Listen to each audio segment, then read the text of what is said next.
कुछ नेता भी ऐसे हैं ना कि अगर शुगर हो गया तो अमेरिका दवाई खा रहे हैं। तो मैं नहीं मानता कि विश्व गुरु की यह परिभाषा हो सकती है।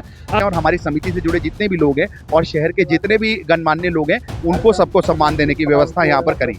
पैसे और पैसे वालों के सम्मान से हो सकता है क्या? विधायकों मेयरों को इज्जत देने से हो सकता है? इस कार्यक्रम में क्या आवश्यकता थी, क्या ना मुझे उनको इज्जत देने की। नमस्कार, आप देख रहे हैं दैनिक रुड़की। आपको बताएं अभी हम रुड़की के नेहरू स्टेडियम में हैं और आप मेरे पीछे देखते हैं यहाँ पर अंतर्राष्ट्रीय योग दिवस के उपलक्ष्य में विशाल योग शिविर का आयोजन किया गया है। और आपको बता दें अंतर्राष्ट्रीय योग दिवस के उपलक्ष्य में रुड़की शहर में नेहरू स्टेडियम के अलावा अन्य जगहों पर भी यह कार्यक्रम आयोजित किए जा रहे हैं। आइए आपको दिखाते हैं किस तरह चल रहे हैं विभिन्न तरह के आयोजन। जनता से ये कहना चाहूँगा कि रोज योग करें, थोड़ा टाइम अपनी बॉडी को भी दें, थोड़ा एक्सरसाइज करें और रोज ऐसी एक्सरसाइज करके स्वस्थ रहें। मेरे कोच सर हैं, मेरे यहाँ पे सर ने मुझे बहुत सपोर्ट किया और सर अब आपको आगे टेक ओवर करेंगे क्योंकि मुझे बहुत जरूरी जाना है। एक्सरसाइज रोज होती है, हमें रोज करनी पड़ती है एक्सरसाइज। तो मैं बस क्रिएटर को यही कहूँगा कि रोज योग भी अपने जीवन में जोड़ें, अपने लाइफस्टाइल में थोड़ा इस्तेमाल करें योग को। सब कुछ आकाश ने बोल दिया है। ऐसे शिष्य सबको मिले, गुरु का मान हो जाता है कि आज योग दिवस पे मेरी शुभकामनाएं पूरे दुनिया में कि हम लोग राज कर रहे हैं योग पे। और मेरी शुभकामनाएं जो यहाँ के संचालन जो जिन्होंने किया है, जिन्होंने ऑर्गेनाइज किया है। और सबसे पहले तो आज अंतर्राष्ट्रीय योग दिवस पर सभी मेरे नगरवासी, सभी जिलावासियों को मैं इसकी बधाई शुभकामनाएं देता हूं। और मैं अपने पूरे जिले को, पूरे शहर को ये संदेश देना चाहता हूं, योग हमारे जीवन में बहुत जरूरी है। हम योग करेंगे, हम बीमारी से दूर रहेंगे, हमारा शरीर और मन दोनों स्वस्थ रहेंगे। और मेरा सबसे ये निवेदन है, रोज योग करें, अपना दिल और दिमाग को दोनों को स्वस्थ रखें। विधायक प्रदीप बत्रा जी क्या कहना चाहेंगे योग दिवस को लेकर? ना सिर्फ भारत में बल्कि पूरी दुनिया में समझता हूँ कि योग दिवस एक उत्सव के रूप में मनाया जा रहा है। नवा अंतर्राष्ट्रीय योग दिवस आज है और हम लोगों ने यहाँ पर नेहरू स्टेडियम में बहुत जोर शोर से सभी उत्सव के रूप में मनाया और सभी ने संकल्प लिया कि हम लोग योग नित्य रूप से करेंगे, ना सिर्फ योग दिवस वाले दिन, क्योंकि योग हमारे लिए बहुत ज़रूरी है। अगर हमें निरोग रहना है, स्वस्थ रहना है, योग करना बहुत ज़रूरी है। योग हमें सिखाता है कि हमारा शरीर जो है उसकी चेतना जागे और नाड़ी शोधन करें, कपाल भारती करें। इन सबको करने से दिनचर्या में आदमी खुशहाल रहता है और सोच अच्छी रहती है और पूरे दिन एक बॉडी चार्ज रहती है और पॉजिटिव सोच रहती है। योग दिवस है, सांकेतिक है। मैं समझता हूँ कि एक दिन ना करके हम सब लोगों को अपनी दैनिक दिनचर्या में इस योग को शामिल करना चाहिए। आज के दिनचर्या को, इतनी भागदौड़ भरी ज़िंदगी में हम लोग आधा घंटा 1 घंटा ज़रूर अपने स्वास्थ्य की दृष्टि से निकालें और योग ज़रूर करें। निश्चित रूप से हम स्वस्थ रहेंगे तो स्वस्थ शरीर में स्वस्थ मन और स्वस्थ विचारों का विचार होता है, ऐसा मेरा। और हमें गर्व है कि आज संसार के 170 देशों ने इसको मान्यता दी है और विश्व भर में बनाया जा रहा है। और मैं चाहूँगा कि जो आने वाली नई पीढ़ी है वो योग को रोज करें तो बिल्कुल निरोग रहेंगे। ये हमारे बड़े का कहना है और आप सबका मैं अंत में धन्यवाद। मैं इस समय नेहरू स्टेडियम में उपस्थित हूँ योग कार्यक्रम में। मन को पीड़ा इसलिए होती है कि जिस उपलक्ष्य में कार्यक्रम आयोजित होता है उस कार्यक्रम को तो दरकिनार कर दिया जाता है और दूसरे बिंदुओं पर जो है प्रकाश डाला जाता है। मेरी समझ में नहीं आता इस देश का उत्थान कैसे हो सकता है? क्या पैसे और पैसे वालों के सम्मान से हो सकता है? क्या विधायकों मेयरों को इज्जत देने से हो सकता है? इस कार्यक्रम में क्या आवश्यकता थी, क्या ना मुझे उनको इज्जत देने की। आप अगर दे सकते हैं इज्जत तो उन तपस्वी योगियों को दीजिए जिन्होंने योग का परचम पूरे विश्व में फहराया है और भारत का नाम रोशन किया है। इतनी बात कह के मैं अपनी बात को विराम करता हूँ। क्या नाम है आपका, कहाँ से आते हैं? वंदे मातरम। मैं अपना आधार प्रस्तुत करता हूँ। अतुल सिंगल है, पिता राम कुमार हैं और इनका जो एड्रेस है ये कायस्थान मंगलोर के रहने वाले हैं। इन्होंने अपना नाम बताने से मना करा और सीधा अपना आधार कार्ड दिखाया। साफ तौर पे कह रहे हैं कि ये जो योग शिविर है ये जनप्रतिनिधियों के सम्मान के लिए नहीं है।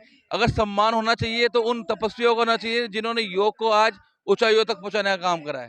एक व्यक्ति में मिले तो वो कह रहे हैं कि इस तरह के योग शिविर में जो जनप्रतिनिधि हैं, मेयर हो, सांसद हो, विधायक हो, कोई भी हो, इन ऐसे लोगों को सम्मान नहीं देना चाहिए मंच पे, क्योंकि योगा शिविर का कार्यक्रम है तो सम्मान देकर ही नहीं होता, सब कुछ इस तरह से व्यवस्था बिगड़ती है। सम्मान देना है तो उन लोगों को दिया जाए जो तपस्वी है, इन्होंने योग को ऊंचाइयों तक पहुंचाने का काम करा है। क्या कहना चाहेंगे ऐसे व्यक्ति के लिए आप? धन्यवाद दीपक भैया। आज इस 9वें अंतर्राष्ट्रीय योगा दिवस के उपलक्ष्य में पतंजलि योग समिति रुड़की और भारत स्वाभिमान न्यास की ओर आयोजित कार्यक्रम से मैं आपके प्रश्न का जवाब देना चाहूँगा। सम्मान एक जस्ट कार्यक्रम का छोटा सा भाग है। आपका कहना बिल्कुल ठीक है, थोड़ा सा व्यवस्थाओं में इससे विघ्न पड़ता है, लेकिन हमारे जो माननीय जनप्रतिनिधि हैं उन्हें अलग अलग कार्यक्रमों में भाग लेना होता है और व्यवस्थाएं जब हम करते हैं कार्यक्रम की तो इन जनप्रतिनिधियों का इन व्यवस्थाओं को बनाने में बहुत महत्वपूर्ण योगदान होता है, जिससे कार्यक्रम सफल होता है। तो उस सहयोग के एक सम्मान के रूप में ये प्रोटोकॉल करना हमारी एक मजबूरी होती है, क्योंकि उन्हें अन्य कार्यक्रमों में जाना है। हमने यहाँ पर आज जनप्रतिनिधियों के साथ साथ जितने हमारे योग शिक्षक हैं और हमारी समिति से जुड़े जितने भी लोग हैं और शहर के जितने भी गणमान्य लोग हैं, उनको सबको सम्मान देने की व्यवस्था यहाँ पर करी। अंतर्राष्ट्रीय स्तर पर भी योग दिवस के रूप में मनाया जा रहा है। ये एक प्रकार की ऐसी क्रांति हमारे प्रधानमंत्री जी लाए हैं, जिससे संपूर्ण विश्व आज 21 जून को बड़े उत्साह के साथ, बड़े उल्लास के साथ, बड़ी प्रसन्नता के साथ योग दिवस के रूप में 21 जून को मनाता है। ये सुनहरा स्थित बट वृक्ष पे है और यहाँ पर आर्य समाज नंद विहार के द्वारा योग शिविर का आयोजन किया गया है। यहाँ पर हमारे साथ योगाचार्य पवन देव है। क्या कहना चाहेंगे आज योग दिवस? अंतर्राष्ट्रीय योग दिवस के अवसर पर आप सबको बहुत बहुत शुभकामनाएं। और इस अंतर्राष्ट्रीय योग दिवस पर मैं आप सबको ये संदेश देना चाहता हूँ कि आप सब योग करें और स्वस्थ रहिए। साथ ही मैं एक अनुरोध और भी करना चाहता हूँ कि हमारा जो देश है वो विश्व गुरु बन रहा है, लोग कहते हैं विश्व गुरु बन गया है, तो मैं ये कहना चाहता हूँ कि विश्व गुरु बनने में भी योगाचार्यों की बहुत भूमिकाएं हैं।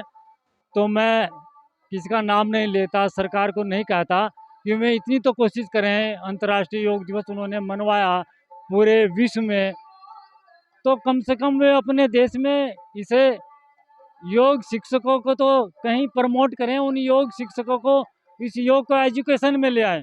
अगर योग एजुकेशन में आ गया तो निश्चित रूप से हमारा देश फिर विश्व गुरु कहलाएगा।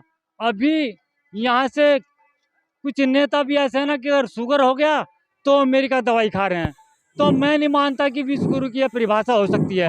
अगर आप विश्व गुरु वास्तव में देश को बनाना चाहते हैं तो इसको सिलेबस में लाइए, और सिलेबस में ला करके जब सिलेबस में आ जाएगा तो घर घर में योग चल जाएगा, और घर घर में योग चलेगा तो निश्चित रूप से जो दवाइयों पर सरकार का खर्चा वो बचेगा और सब स्वस्थ रहेंगे और सबको रोजगार भी मिलेगा। कि जीवन में योग का बड़ा महत्व है और योग के बिना स्वस्थ रह पाना बड़ा मुश्किल है। आजकल की लाइफ में, तनाव में, भाग दौड़ में एक योग का अपना बहुत बड़ा महत्व है, योगदान है। तो हर आदमी से, हर व्यक्ति से अपील है कि योग अच्छे से कीजिए, डेली योग करना बहुत ज़रूरी है। देखिए, योग की दो ही परिभाषाएं हैं जो मैं मानता हूं, मैं चाहता हूं कि इन दो परिभाषाओं को ध्यान में रखते हुए लोग योग के अनुशासन का पालन करें। एक से निवेदन करूंगा कि योग करते रहें, क्योंकि योग करते रहेंगे तो स्वस्थ रहेंगे, मस्त रहेंगे। मैं आप सभी से निवेदन है कि योग को करते रहें। धन्यवाद। हमारा अभियान जो माननीय प्रधानमंत्री जी ने चलाया है, आज लगभग 250 देशों में है। ये पूरे विश्व में जाओ, और आर्य समाज तो कहता है कि समस्त विश्व का कल्याण हो, वो किसी एक देश या क्षेत्र की बात नहीं करता। आर्य समाज नंद विहार का भी यही एक प्रयास है कि हम सभी देशवासियों के शुभ स्वास्थ्य की और प्रगति कामना करें, और इसके लिए आर्य समाज अपने प्रतिवर्ष इस स्थान पर कार्यक्रम करता रहता है। मेरी ओर से सभी देशवासियों को शुभकामनाएं।